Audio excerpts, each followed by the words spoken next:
اس کا بچنا مشکل ہوتا ہے، اس کے لیے کہا جاتا ہے کہ یہ بچ نہیں پائے گا اور بہت مشکل ہوتی ہے، ایسا ہی ہے کچھ. تو حدیج یا خدیجہ اس بچے کو یا بچی کو کہا جاتا ہے جو دنیا میں جلدی آ گیا. بات تھوڑی سی عرفانی ہے. اہل دقت کا اور اہل تعامل کا کہنا یہ ہے کہ بچہ 6 مہینے کے بعد ماں کے شکم میں خون پینا شروع کرتا ہے. خون پینا شروع کرتا ہے. جس گود میں سیدہ طاہرہ بطول فاطمہ کو آنا تھا، اس کی زندگی نہ جس چیز سے نہیں بن سکتی تھی. یہ اس کی حکمت کہی جا سکتی ہے. اور نہ جلدی آ جانے والے بچے کو تو ناقص ہونا چاہیے، کم فہم ہونا چاہیے، کم ذہن ہونا چاہیے. اس کا بچنا مشکل ہوتا ہے، پھر آگے جا کے اس کی کمزوریاں باقی رہ جاتی ہیں. یہاں کمال اس درجے پر ہے کہ جو باتیں مرد نہیں سمجھ پاتے یہ بیوی سمجھتی ہے. معاشرے کے مردوں کی سرکار ہے، معاشرے کے تاجروں کی سرکار ہے. اور جناب خدیجہ کا مقام اور عظمت عزیزان گرامی کہ ہر امام معصوم نے اپنے تعارف میں بیوی کا نام ضرور لیا. ہم خدیجہ کی اولاد ہیں، ہم ام المؤمنین خدیجہ کی اولاد ہیں. یہ عظمت جناب خدیجہ کے حوالے سے ایک حسین بات ہے. بابا ان کے خویلد اگر کوئی چیز انہیں لا کر دیتے تھے تو وہ چیز 3 دن سے زیادہ گھر میں نہیں ٹکتی تھی. اور جب وہ پوچھتے تھے کہ بیٹا میں نے تمہیں فلاں چیز لا کے دی تھی وہ کہاں گئی، تو بتاتی تھی بابا ہمارے قبیلے میں فلاں بچی جو ہے وہ نادار ہے، میں نے وہ چیز اسے دی. یعنی بچپن سے، کم سنی سے، چند سالہ زندگی سے حضرت خدیجہ کی مزاج میں سخاوت تھی. دیکھیے جس کی جو اچھی بات ہو اسے آگے بڑھانا چاہیے. میں عبدالستار یہ تھی کہ انٹرویو کو ان سے سن رہا تھا ان کی زندگی میں. ان سے کسی نے پوچھا کہ آپ کے اندر یہ جذبہ کہاں سے آیا کہ آپ تعفن جن جنازوں سے اٹھ رہا ہوتا ہے، جن کا کوئی وارث نہیں ہوتا ہے، جن سے بدبو آ رہی ہوتی ہے، آپ ان کو اٹھاتے ہیں، پھر لے جاتے ہیں، پھر آپ ان کو غسل و کفن میں شریک رہتے ہیں، بڑے مشکل کام آپ نے انجام دیے. جی گندگیوں پر سے اور کوڑے کے ڈھیر سے آپ نوزائیدہ بچوں کو جو ناہنجار ماں باپ چھوڑ کر چلے جاتے ہیں انہیں آپ لے آتے ہیں، انہیں پالتے ہیں، پھر ان کی شادیاں کرواتے ہیں، پھر ان کو آگے تک لے کے جاتے ہیں. تو یہ جذبہ آپ کے اندر کہاں سے آیا؟ جب ہم نے ایک بہت بڑا ادارہ بنایا تھا تو میں نے بنانے سے پہلے ان سے پوچھا تھا. جب ہم ایمبولینس سروس شروع کر رہے تھے تو ہم نے رابطہ کیا تھا اپنے سرکاری ڈی سی سے کہیں ان کی طبیعت میں گرانی نہ آ جائے. ایک ادارہ چل رہا تھا تو یہ ادارہ کیوں بنا رہے ہیں، اگرچہ ہمارے اس ادارے کے بنانے کے پیچھے ہمارے اپنے مسائل تھے، وہ ہمیں اس کی طرف نہیں جا رہا کیونکہ بعد مشکل بڑھ جائے گی، ہم اپنا ضرورت نہیں ہے. تو جب ہم نے ان سے پوچھا تو آپ یقین جانیے جتنے وہ خوش مجھے نظر آئے شاید بہت سارے اپنے خوش نہیں تھے،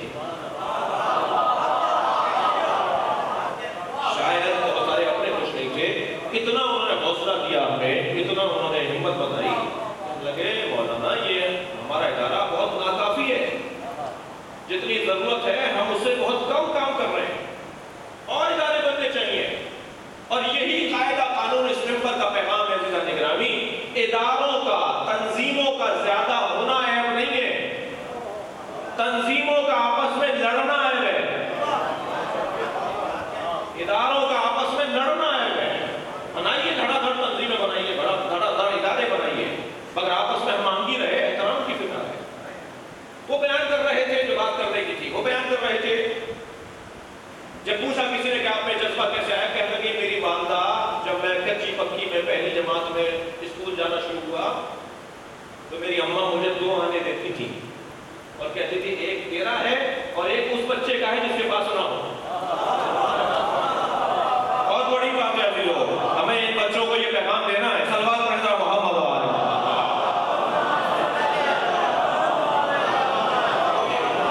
تو وہ کہتے ہیں کہ میں پھر ایک آنا لے کر اسکول میں ڈھونڈتا تھا کہ کون سا بچہ چیز نہیں کھا رہا، اور پھر اس سے جا کر پوچھا تھا تم نے چیز کیوں نہیں لی.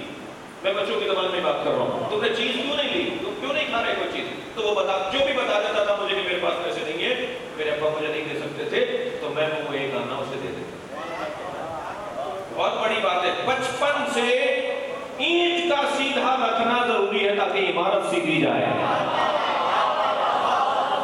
عزیزان گرامی میں عرض کروں گا آپ سے عرض کروں گا آپ اپنے بچوں کو یہی قاعدہ دے لیجئے. میں اور آپ بھی اپنے بچوں کو جب اگر ان کے کچھ جیب خرچی کے لیے کچھ پیسے انہیں دیں تو کہیں بیٹا یہ 2 روپے اس کے ہیں جو تمہارے اسکول میں کچھ نہ کھا رہا اسے دے دو.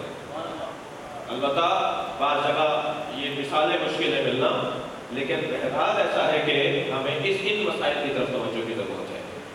حضرت خدیجہ کے پاس 3 دن سے زیادہ بابا کا دیا ہوا مال رہتا نہیں تھا. وہ دے دیتی تھی کسی نہ کسی کو جو بچپن سے دینے کا مزاج رکھتا. توجہ چاہوں گا عزیزان گرامی، عظمت ام المؤمنین کے حوالے سے ایک جملہ کہہ رہا ہوں. معاشرے میں فساد ہے ہی اس لیے کہ لینے والے زیادہ ہیں، دینے والے کم ہیں. آپ غور کر لیجیے میرے اس مثال پر. جب تک معاشرے میں آپ اس کو الٹا نہیں کریں گے، یعنی سیدھا نہیں کریں گے، ابھی جو ہے اس کو سیدھا نہیں کریں گے، یعنی دینے والے زیادہ ہوں اور لینے والے کم ہوں، اس وقت تک معاشرہ امن و امان کا سے منور مزین نہیں ہوگا. مثال کے علاوہ کچھ اور نہیں ہے. بے ادبی تو میں مر جاؤں اس دن جس دن امام حسین کے چاہنے والوں سے کوئی بے ادبی کروں. وہ دن نہ آئے میری زندگی میں کہ جو میں آپ لوگوں کے بارے میں کوئی بے ادبی کروں. مثال دے رہا ہوں. ابھی مجلس ہو رہی ہے، مسرور بھائی نے روزانہ کی طرح نظر کا اہتمام کیا ہے، جیسے روزانہ ہوئی تھی، آج مسرور بھائی کی طرف سے ہے. لیکن فرض کیجئے کہ کوئی ایسا تبرک بٹ رہا ہو کہ جو بٹ رہا ہو، کھلایا نہ چاہ رہا ہو، تو کہا جائے شمشاد بھائی یہ سارے دروازے بند کروا دیے، اس ایک دروازے سے تبرک تقسیم کروائیے. مجلس کے اندر بیٹھے ہوئے ہیں 200 افراد، تبرک بانٹنے والا ایک ہے، دینے والا ایک ہے، لینے والے 200 ہیں. تو کیا ہوگا؟ دھکا لگے گا، کوہنیاں چبھیں گی، انگوٹھا چھلے گا، آوازیں لگیں گی، چاچا مجھے دے دو، ماموں مجھے دے دو، امو مجھے دے دو. اچھا جو مانگنے کا مزاج رکھتے ہیں نا وہ رشتے بھی بنانا جانتے ہیں. یہ توجہ نہیں کیا حضرات نے. صلوات پڑھیں محمد و آل محمد.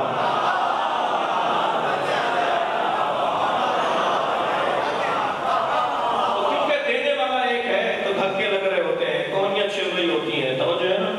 تو پھر ہم نے دیکھا صاحب کیونکہ دینے والا ایک ہے، لینے والے زیادہ ہیں، تو کہا جی دوسرا دروازہ کھول دو. پھر کہا جی تیسرا دروازہ کھول دو. جیسے جیسے دینے والے بڑھتے جائیں گے ایسے ایسے فساد کم ہوتا چلا جائے گا. آج کی اس مجلس میں میں اپنے محترم سننے والوں سے کہوں گا بے نام خدیجۃ الکبریٰ اپنے مزاج میں دینے کا مزاج بنایا جائے. صلوات پڑھیں گے محمد و آل محمد.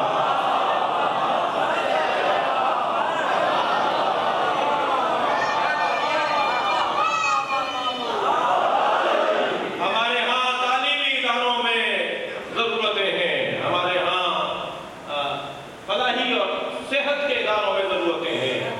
ماہ مبارک رمضان ہے، کوئی بندہ چاہے وہ 2 روپے نکال رہا ہو، 5 روپے نکال رہا ہو، مگر اس مہینے میں ضرور کچھ رقم کو علیحدہ کرے، ڈالے ان اداروں کو جا کے دے.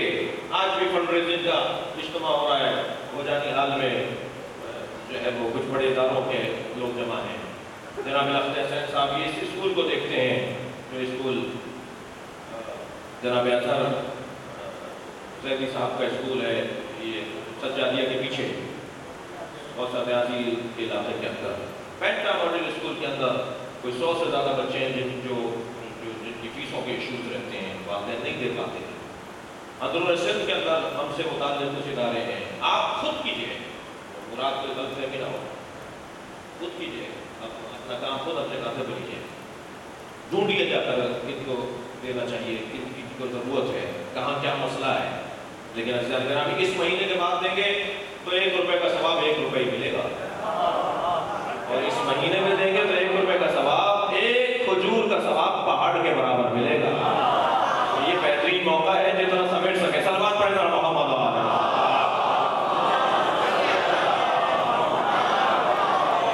حضرت خدیجہ کے مزاج میں عزیزان گرامی توجہ چاہوں گا، اگر آج تھوڑی سی مجھے 8 منٹ تاخیر ہو جائے تو مجھے معاف کریں گے. حضرت خدیجۃ الکبریٰ کی عظمت کے بعد میں نبی مکرم ان کی رحلت پر اتنا روئے کہ ماحول بقا و ابقا من حولہ. اتنا روئے کہ آپ کے ساتھ جتنے لوگ تھے وہ نبی کو روتا دیکھ کر رو رہے تھے. عام الحزن قرار دیا ہے. لوگوں کو سویم اور چہلم سمجھ میں نہیں آتا. سویم دکھائیے روایات میں اور چہلم دکھائیے حدیث میں.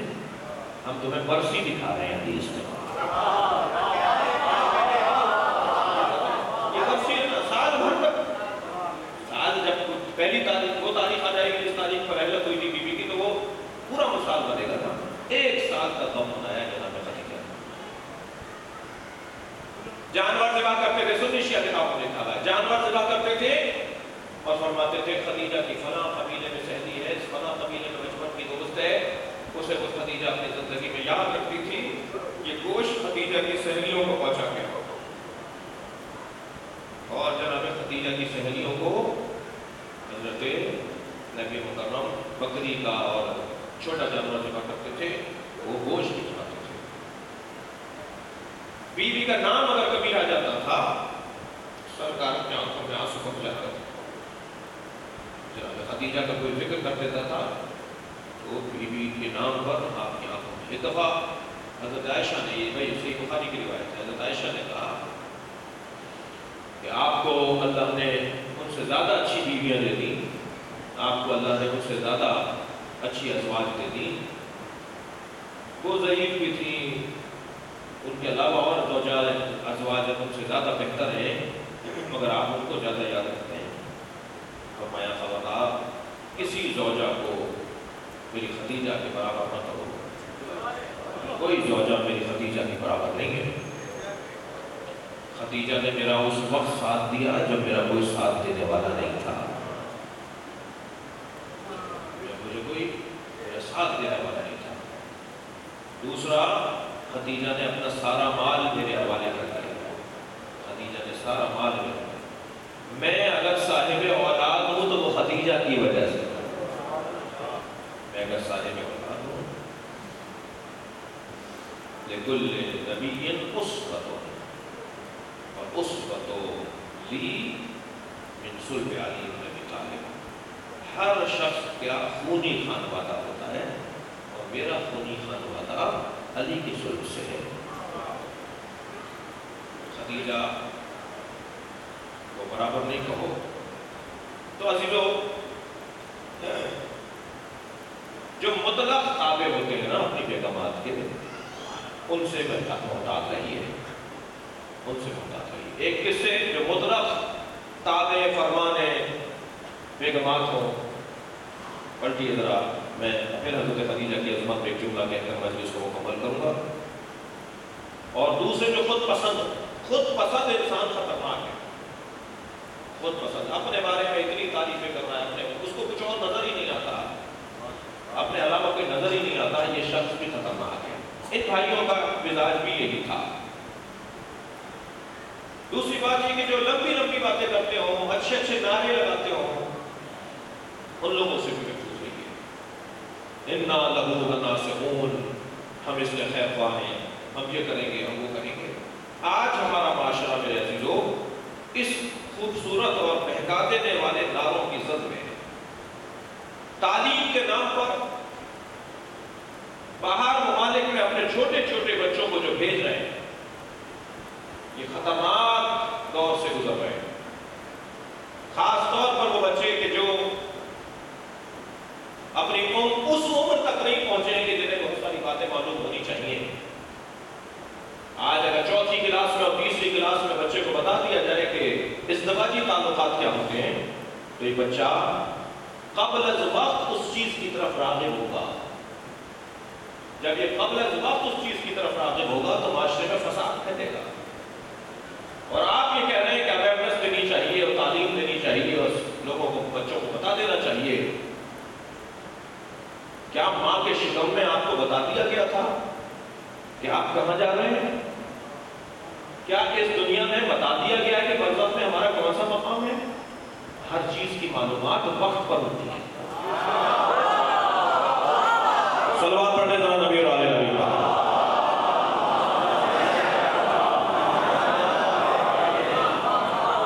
اچھے اچھے نعرے، میں بہت ہی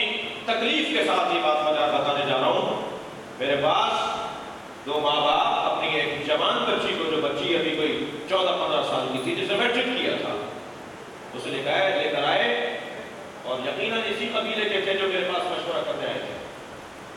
جی کہنے لگے کہ ہماری بچی کا نام نکل آیا ہے امریکہ جا رہی ہے اعلیٰ تعلیم کے لیے، مگر بچی راضی نہیں ہے، کہتی ہے کہ مولانا شہنشاہ سے باتوں نہیں کرتا.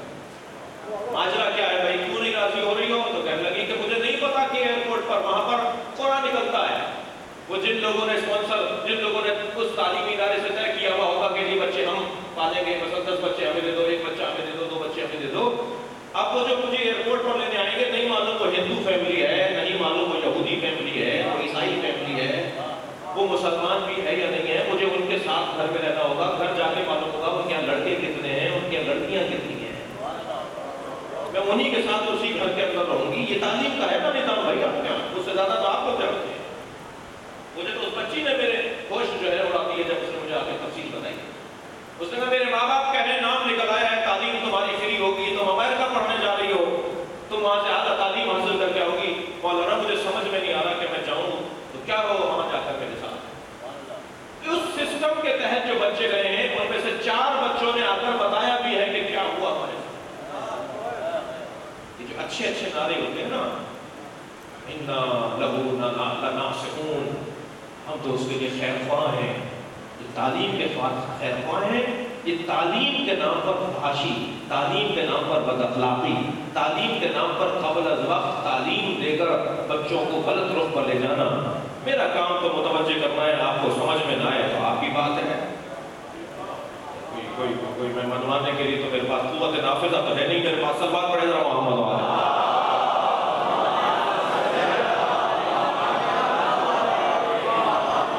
خطرناک ترین بات ہے عزیزان گرامی. قرآن کہہ رہا ہے کہ ان لوگوں نے یہ کہا کہ ہم تو اس میں خیر خواہ ہیں، مگر کیا خیر خواہ نکلے؟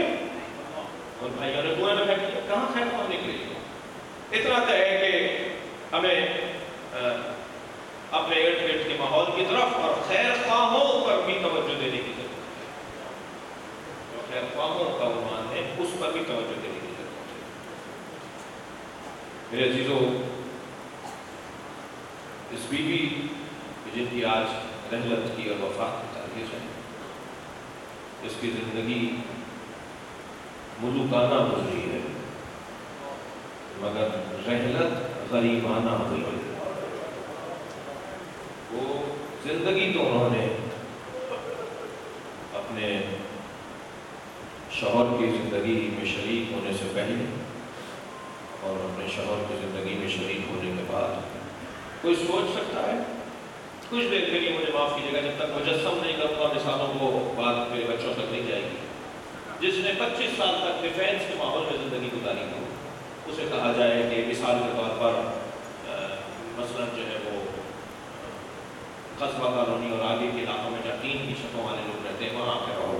25 سال تک جو بچہ، جو جوان، جو شخص ایسے ماحول میں رہا ہو، وہ مثلا مریض کے وہ مثلا کسی ایسے علاقے میں جہاں پر سہولتیں اچھی نہیں ہیں، وہاں جا کے وہ زندگی نہیں گزار پائے گا. اور گزار پائے گا تو صرف ایک بنیاد پر گزار پائے گا، اور وہ ہے نظریے کی پختگی. وہ ہے اپنے نظریے میں پختہ ہونا. جو ملکۃ العرب ہو، جو سیدۃ التجار ہو، اس نے درختوں کے پتوں کو ابال کر کھایا ہے، اور 1-2 مہینے نہیں، کئی سال تک شیب ابی طالب ہے. میں نہیں رہ سکتی ایسے ماحول میں جس کی سینکڑوں کنیزیں اور غلام ہوں، جن کے دسیوں تو سینکڑوں تو جانور سنبھالنے والے نوکر ہوں، جو غلاموں کو آزاد کرواتی ہو، جو اسیروں کو رہائی دلواتی ہو. وہ سوکھے پتے کھا رہی ہے، وہ پتوں کو ابال کے کھاتی ہے. وہ کون سی چیز تھی جو جناب خدیجہ، جناب نبی مکرم فرماتے ہیں کہ جب میں فاطمہ کو دیکھتا ہوں تو میری نبوت میں مجھے حوصلہ ملتا ہے، اس لیے کہ یہ سیدۃ التجار کی بیٹی ہے، یہ ملکۃ العرب کی بیٹی ہے. نبی مکرم کے ساتھ حضرت خدیجہ کا پتوں کو ابال کے کھانا خود نبی کو تقویت پہنچاتا تھا. دیکھیے معصوم کی تائید اللہ کی طرف سے ہوتی ہے، مگر کچھ بشری تقاضے بھی ہیں۔ جب حضرت خدیجہ کے حوصلوں کو بلند دیکھتے تھے تو نبی کے تبلیغ کے حوصلے میں اضافہ ہوتا تھا۔ فرماتے ہیں جب میں فاطمہ کو دیکھتا ہوں تو مجھے فاطمہ کو دیکھ کر تبلیغ کرنے میں حوصلہ ملتا ہے، میں اپنے آپ کو تنہا نہیں سمجھتا، میرے ساتھ فاطمہ ہے۔ عزیزو بس مجلس کو ختم کر رہا ہوں۔ جب بی بی کی رحلت ہونے لگی نا تو بی بی کے پاس پہننے کو کفن نہیں تھا۔ اجرکم اللہ، اجرکم اللہ، خدا کسی غم میں نہ رلائے۔ جو اس درجے پر صاحب ثروت ہو اس کے پاس کفن نہیں تھا۔ جب رحلت ہونے لگی جناب خدیجہ کی، جب رحلت ہونے لگی نبی قریب تھے تو دو باتیں جناب خدیجہ نے کی ہیں۔ پہلی بات تو یہ کی، اے اللہ کے نبی کیا میں نے وفاداری میں کوتاہی تو نہیں کی؟ الوفیت، کیا میں نے وفاداری کا حق ادا کیا؟ نبی مکرم کی آنکھوں میں آنسو آ گئے، فرمایا خدیجہ تم نے وفاداری کا حق ادا کیا ہے۔ دوسرا جملہ سنیں گے حضرتوں کیا کہا بی بی نے؟ دو ہی جملے کہے، کیا میں نے وفاداری میں کوتاہی تو نہیں کی؟ میں نے وفاداری کا حق ادا کیا۔ دوسرا جملہ فرمایا میری فاطمہ بہت چھوٹی ہے، اس کا خیال رکھیے گا۔ جب میری فاطمہ کی شادی ہو تو میری فاطمہ کو رخصت کرتے وقت کہیے گا کہ تمہاری ماں تمہارے لیے یہ نصیحتیں کر رہی ہے۔ ابھی بتا رہا تھا کہ بچوں کو وقت گزر جانے کے بعد بات کرنی چاہیے۔ کچھ جملے جناب خدیجہ نے کہے تھے کہ جب میری فاطمہ کی رخصتی ہو تو فاطمہ کو میری طرف سے یہ جملے کہہ دیجیے گا۔ سنیں گے جب جناب فاطمہ زہرا کی رخصتی ہونے لگی نا تو نبی مکرم بہت روئے۔ تو ایک صحابیہ نے آگے بڑھ کر کہا یا رسول اللہ آپ کی بیٹی آپ کے بیٹے ہی کے پاس جا رہی ہے، علی آپ کا ہی پردہ ہے، علی کو آپ نے ہی پالا ہے۔ تو فرمانے لگے آج مجھے اس کی ماں بہت یاد آ رہی ہے۔ اجرکم اللہ۔ عزیزانو جناب خدیجہ کی رحلت ہو گئی، نبی مکرم نے جناب خدیجہ کو قبرستان الحجون میں مکہ المکرمہ میں دفنا دیا۔ ظالموں نے وہ مزار بھی گرا دیا، لیکن میں کہوں گا بی بی سے بی بی آپ کے جنازے کو خود نبی نے اٹھایا۔ آپ کو پہننے کے لیے کفن نہیں تھا تو نبی نے اپنا کرتا آپ کے کفن کے طور پہ دے دیا۔ آپ کو اپنے ہاتھوں سے قبر میں اتارا، آپ کی قبر پر بیٹھ کے نبی نے بہت دیر دعا فرمائی ہے، لیکن سلام ہو آپ کے نواسے حسین پر جسے 3 دن تک بے گول و کفن میں رکھا گیا۔ کوئی نہ تھا جو حسین کا لاشا دفنا تھا۔ میرے مولا حسین کا لاشا 3 دن دھوپ میں رہا، کفن دینے کے لیے کوئی نہیں تھا۔ عزادارو اپنے ذہنوں کو ذرا لے چلیے کربلا۔ بہت سارے زائرین جب کربلا سے آتے ہیں نا تو کفن خرید کے ضرور آتے ہیں۔ آپ نے کبھی نہیں سنا ہوگا کہ یہ نجف کا کفن لائے ہیں، یہ مشہد کا کفن لائے ہیں، یہ سامرہ سے کفن لائے ہیں۔ ہمیشہ کفن آتا ہے تو کربلا سے آتا ہے۔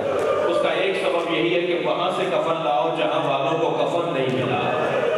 3 دن بے گور و کفن امام حسین کا لاشا رہا ہے۔ جب آئی ہے بہن اپنے بھائی کے لاشے پر تو برابر کی بہن سے بھائی کا لاشا پہچانا نہیں گیا۔ جناب زینب نے کبھی مائی نے آ کر دیکھا، کبھی سرحا نے آ کر دیکھا اور پھر لاشے کو مخاطب کر کے کہا انت اخی زینب، کیا تم ہی زینب کے بھائی حسین ہو؟ یہ کہہ کر میری بی بی نے عزادارو امام حسین کے لاشے کے قریب بیٹھ کر بلند بلند آواز میں گریہ کرنا شروع کیا۔ امام سجاد نے پرسہ دیا کو بھی اماں